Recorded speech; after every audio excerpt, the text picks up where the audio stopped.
Assalamualaikum warahmatullahi wabarakatuh. Okey, untuk kelas hari ini kita akan belajar buku aktiviti di mana kamu perlu membuka muka surat 40, 41 dan 42. Di mana ketiga-tiga muka surat ini kita akan belajar bagaimana kita nak menjawab soalan pemahaman. Okey, terlebih dahulu cikgu minta maaf sebab hari ini kita tak boleh buat Google Meet sebab line rumah cikgu terlalu bermasalah 2-3 hari ni. Okey, tak dapat nak buka YouTube apa semua, nak cari bahan untuk kamu, tak dapat nak buat Google Meet pun tak lepas. Okey. Jadi, cikgu minta maaf. Jadi, kita belajar juga melalui plan B iaitu kamu boleh tengok cikgu dekat sini lah, kan? Okey, jadi kita tetap belajar seperti biasa. Kamu pun perlu buat latihan yang cikgu berikan. Dan latihan pada hari ini tidak perlu hantar, di mana kamu cuma perlu siapkan sahaja.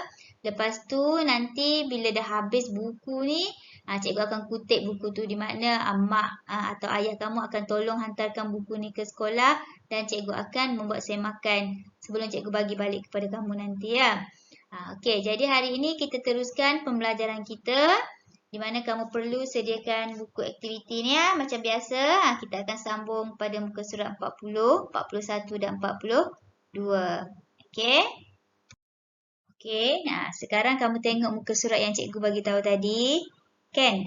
Jadi kamu dikehendaki membaca teks tersebut, faham dan kamu dikehendaki menjawab soalan yang disediakan pada muka surat sebelah tu. Okey, jadi sekarang kita baca dulu sama-sama. Okey?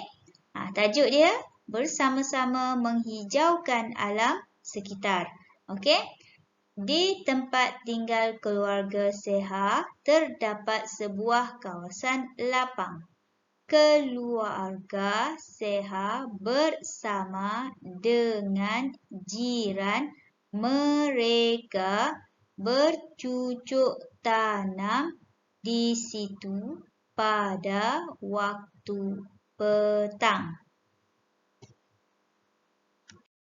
Mereka menanam pelbagai sayur seperti kacang panjang, cili dan sawi. Sayur-sayuran itu segar dan bebas daripada baja kimia. Mereka hanya menggunakan baja organik. Apa dia baja organik? Okey? Baja organik ni baja yang bebas daripada bahan kimia, di mana baja organik adalah bahan semula jadi yang dihasilkan dengan menggunakan proses perebutan yang diperlukan oleh tumbuh-tumbuhan. Macam secara semula jadilah. Contoh biasanya ada juga kalau kamu tengok dekat kampung-kampung tu, mereka memproses baja tahi ayam, baja tahi lembu untuk menyuburkan pokok tu. Maknanya tidak melibatkan bahan-bahan kimia. Okey? Jadi baja-baja organik ni sebenarnya jika kita gunakan sayur-sayur yang kita makan tu lagi baguslah, dan dia bebas daripada radikal yang boleh menyebabkan macam-macam penyakit. Okey, itu maksud organik. Organik ni maksudnya bahan yang diproses secara semula jadi. Okey? Maknanya dia proses tanpa menggunakan bahan kimia. Itu maksud organik. Okey, untuk gambar yang seterusnya, petikan dia. Sayur-sayuran itu akan dipetik dan diagih-agihkan sesama mereka. Para penduduk tidak perlu lagi membeli sayuran. Mereka mendapat sayuran segar dan percuma. Okey, jadi kita pergi kepada soalan. Soalan dia tanya, kawasan lapang itu terletak di mana? Awak kena rujuk balik petikan yang awak dah baca tadi kan? Jadi jawapan yang cikgu sediakan, kawasan itu terletak di kawasan tempat tinggal Seha. Itu jawapan dia. Okey, nombor 2. Keluarga Seha dan jiran mereka bercucuk tanam bila? Okey, rujuk balik petikan dan tengok bila mereka bercucuk tanam, masa dia. Okey, jawapan dia mereka bercucuk tanam pada waktu petang. Okey, untuk nombor 3, apakah jenis sayur yang ditanam oleh mereka? Baca balik petikan tu, dia ada nyatakan dekat situ yang mereka tanam kacang panjang, cili dan sawi. Jadi, kamu perlu menjawab. Ambil sedikit daripada soalan tu kan. Jenis sayur yang ditanam oleh mereka seperti nyatakan kacang panjang, cili dan sawi. Okey, nombor 4. Bagaimanakah keadaan sayur-sayuran yang ditanam? Okey, sayur-sayuran yang mereka tanam segar dan bebas dari baja kimia. Sebab mereka menggunakan, macam cikgu cakap tadi, mereka menggunakan baja organik. Okey, dan seterusnya nombor 5. Nombor 5 ni tanda pokok macam tu maknanya soalan tu dia nak suruh kamu berfikir. Okey, jadi nombor 5 ni soalan dia kebat, iaitu kemahiran berfikir aras tinggi. Okey, mengapakah mereka mengagih-agihkan sayur-sayuran itu selepas dipetik? Cuba kamu fikirkan. Kalau kamu ada jawapan lain, kamu boleh tulis jawapan kamu. Okey, jadi jawapan yang cikgu sediakan, sayur-sayuran itu diagih selepas dipetik kerana mereka menanam bersama-sama. Jadi hasilnya juga dikongsi bersama-sama. Jadi jawapan mengikut teks tu, pemahaman kita, dan kita jawab mengikut jawapan kita sendiri. Okey, sebab itulah kita namakan soalan ini berbentuk kebat, iaitu kemahiran berfikir aras tinggi. Okey, soalan yang terakhir. Bagaimanakah keluarga Seha dan jiran mereka menghijaukan alam sekitar? Yang ini pun sama, soalan kebat. Okey, jadi jawapan kamu boleh bagi jawapan kamu sendiri atau kamu boleh juga menggunakan jawapan yang cikgu telah sediakan. Mereka menghijaukan alam sekitar dengan bercucuk tanam agar kawasan mereka indah dan cantik dipandang. Okey, itu jawapan nombor 1 sehingga nombor 6 yang telah cikgu sediakan. Okey, jika ada jawapan kamu yang sesuai mengikut teks yang disediakan, kamu juga boleh tulis jawapan kamu ya. Okey, sekarang ni kita tengok satu petikan lagi, iaitu pada muka surat sebelah dia tu. Petikan dia yang bertajuk buang secara betul. Yang ini pun sama juga, soalan berbentuk pemahaman di mana kamu perlu faham teks yang dia bagi dan kamu perlu menjawab soalan yang disediakan. Okey, kita baca dulu teks tu bersama-sama ya. Okey, anak-anak Encik Zainal dididik cara membuang sampah dengan betulnya semenjak kecil. Okey, itu perenggan yang pertama. Okay, kalau kita tengok perenggan yang pertama tu, seperti yang cikgu beritahu sebelum ni, dia rapat dia rapat ke barisan tu, dia sama je. Okey, untuk perenggan yang pertama.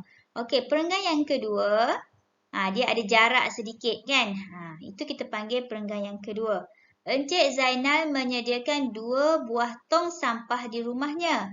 Tong kuning untuk mengisi sampah kering seperti kertas, tin minuman, botol kosong dan barangan plastik. Tong merah pula untuk mengisi sisa makanan. Okey? Jika kamu perasan, di situ dia menggunakan tanda koma. Okey, untuk yang baru, yang cikgu mendapat taklimat yang baru ni, selepas botol kosong tu, kita juga perlu ada koma di situ sebenarnya ya. Okey? Jadi, itu perenggan yang kedua. Manakala perenggan yang ketiga, sampah sarap di rumah Encik Zainal dibuang mengikut jadual pungutan sampah. Sampah di dalam tong kuning dipungut pada hari Selasa, Khamis dan Jumaat. Sampah di dalam tong merah pula pada hari Isnin, Rabu dan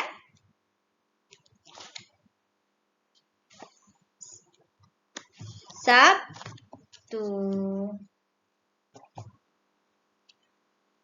Okey, itu petikan dia. Jadi, sekarang ni kita nak cuba jawab soalan dia pula. Okey. Soalan nombor 1. Yang dididik untuk membuang sampah secara betul semenjak kecil itu siapa? Jadi balik kepada petikan balik. Okey, kita tengok petikan tu, kita baca dan kita cari jawapan dalam petikan tersebut. Okey, jawapan yang cikgu sediakan, anak-anak Encik Zainal yang telah dididik untuk membuang sampah dengan betul sejak kecil lagi. Itu jawapan dia. Di manakah sampah dibuang? Sampah dibuang ke dalam tong sampah yang disediakan. Macam kamu jugalah dekat rumah kan?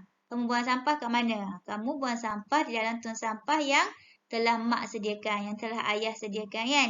Ada tong sampah dekat dalam rumah. Lepas tu bila sampah dah banyak, kita buang ke dalam tong sampah yang besar dekat luar rumah pula ya. Nanti ada orang datang kutip. Okey, untuk nombor 3, mengapakah Encik Zainal menyediakan 2 buah tong sampah? Encik Zainal menyediakan 2 tong sampah agar sampah kering dan sampah basah tidak dicampurkan. Di mana anak-anak dia perlu membuang sampah kering di dalam tong sampah kuning, manakala tong sampah merah pula adalah untuk barang-barang yang basah. Okey? Nombor 4, bagaimanakah sampah di rumah kamu dibuang?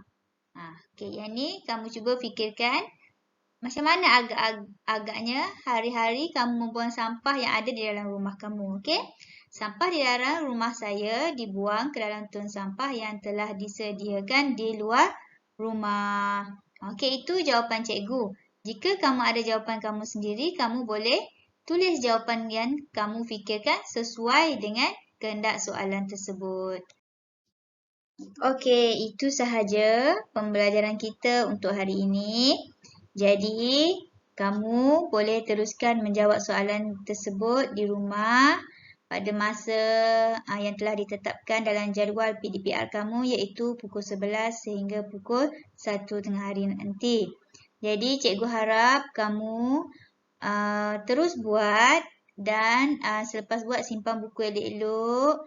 Kan? Jadi tak payah hantar apa-apa kepada cikgu. Nanti buku ini cikgu akan pungut bila tiba masa dia nanti. Okey, jadi selamat belajar dari rumah. Okey, jaga diri. Jangan keluar rumah kalau tak ada apa-apa yang perlu untuk kamu keluar rumah. Okey, kalau keluar rumah jangan lupa pakai mask. Okey? Kita doa supaya sekolah dapat dibuka secepat mungkin. Kan? Dapatlah kita berjumpa. Okey, apa-apa pun jaga diri elok-elok. Assalamualaikum warahmatullahi wabarakatuh.